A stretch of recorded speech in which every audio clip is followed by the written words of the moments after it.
Hello दोस्तों, चलिए आज आप सभी का स्वागत है जावा ट्यूटोरियल के लेक्चर 15 में।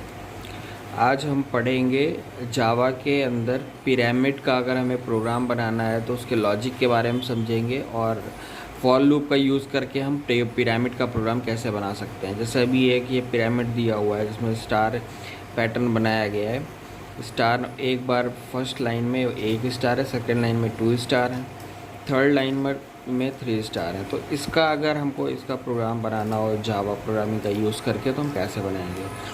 तो उसका सिंटैक्स आप देख लीजिए। पहले हमने क्या किया है, एक क्लास बनाया है, पब्लिक क्लास पिरामिड एग्जाम्पल। ठीक है, एग्जाम्पल हमने लिया है। इसमें हमने क्या किया, पहले मेन फंक्शन चलाया।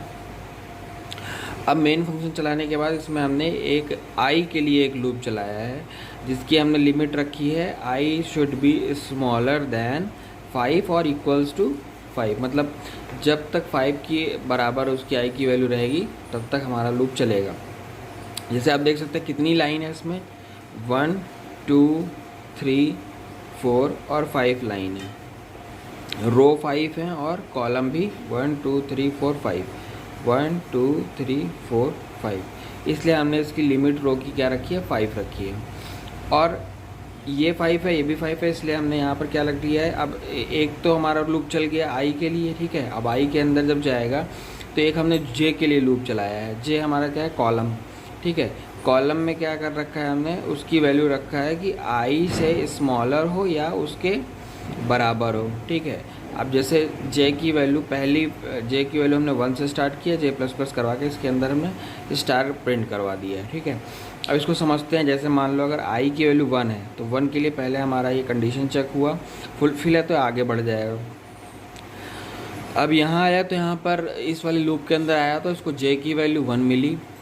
तो जे की वैल्यू 1 मिली, उसने चेक किया कि जे की वैल्यू 1 है और वो 1 के बराबर है। ठीक है, तो उसने जे की वैल्यू प्लस प्लस कर दिया, जे की वैल्यू अभी 2 हो गई और एक बार उसने स्टार को प्रिंट कर दिया। प्रिंट करने के बाद क्या हुआ, सिस्टम लास्ट में हमने क्या करवा लिया, एक लाइन प्रिंट करवा लिया है जिससे हमारा ये जो ये अब जो नेक्स्ट आउटपुट आए वो नेक्स्ट लाइन पर आए। तो अभी अब दोबारा जब होगी आई की वैल्यू 2 हो गई, फिर दोबारा हम यहाँ पर आए तो यहाँ पर उसने जब उसकी आई की वैल्यू 2 हो गई है तब फिर दोबारा से यहाँ पर अभी हमारे पास जे की वैल्यू 2 है तो उसने चेक किया कंडीशन फुलफिल हो रही है।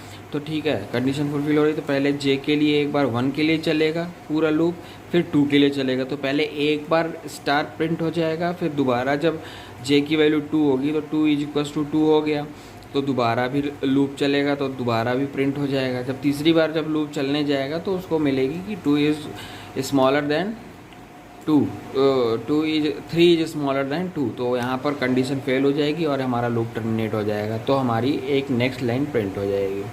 ठीक है, ऐसे ही ये पूरा प्रोग्राम रन करेगा और रन करने के बाद हमारे पास आउटपुट में क्या निकल के आ जाएगा, यही हमारा आउटपुट आ जाएगा।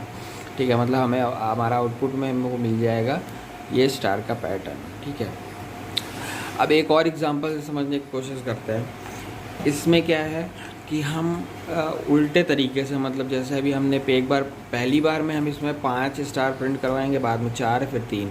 तो अभी हम देख लेते हैं कि आई के लिए कितनी वैल्यू चलनी है, हमको 5 चलनी है, 1 2 3 4 5 और 6 चलनी है। ठीक है, और आई जे के लिए 1 2 3 4 5 6 में 6 चलना है। ठीक है, अब हमने क्या कर लिया, एक क्लास पिरामिड एग्जांपल ले लिया, क्लास बना लिया, मेन फंक्शन चलाया हमने। मेन फंक्शन चलाने के बाद हम कहाँ पे आए, अपने लॉजिक में आते हैं।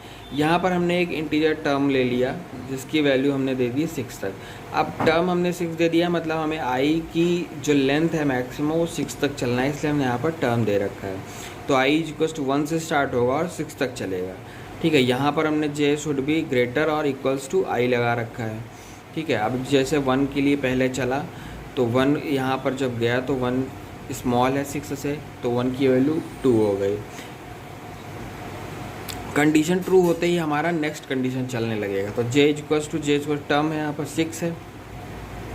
अब 6 इसने चेक किया कि 6 should be greater than I की वैल्यू 1 थी तो 6 ग्रेटर है 1 से। तो क्या करेगा, जे की वैल्यू माइनस कर देगा, मतलब 6 से 5 पे आ जाएगा। अब जब 5 पे आया तो उसने क्या किया, एक बार उसने प्रिंट करवा दिया स्टार हमारे पास प्रिंट होकर आ गया। अब हमारे पास 5 वैल्यू है, फिर दोबारा वापस से चला तो 5 टर्म की वैल्यू कितनी है, 6 है। तो यहाँ पर 5 की value should be greater than I, अभी भी ग्रेटर देन आई है, मतलब 1 से बड़ा है 5। तो फिर से उसमें जे माइनस कंडीशन अंदर आई तो हमारा स्टार प्रिंट हो गया, फिर से जे की वैल्यू माइनस माइनस हुई 4 हो गया। तो इसी तरह 5 4 3 2 1 तक जाएगा। जब 1 से जब जैसे ही कम होगा वैसे ही हमारा लूप नेक्स्ट वाली लाइन पे चला जाएगा। आई इक्वल्स टू वैल्यू 2 हो जाएगी, प्लस प्लस था तो आई की वैल्यू 2 हो जाएगी, फिर से वही सारी कंडीशन फुलफिल होगी और ऐसे ही हमारा लूप चलता जाएगा जब तक कि हमारा ये पूरा पैटर्न प्रिंट नहीं हो जाता। जैसे ही ये पैटर्न पूरा प्रिंट हो जाएगा लूप टर्मिनेट कर जाएगा।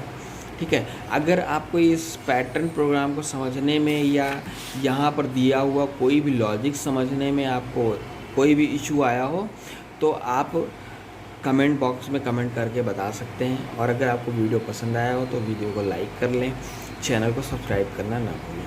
Thank you.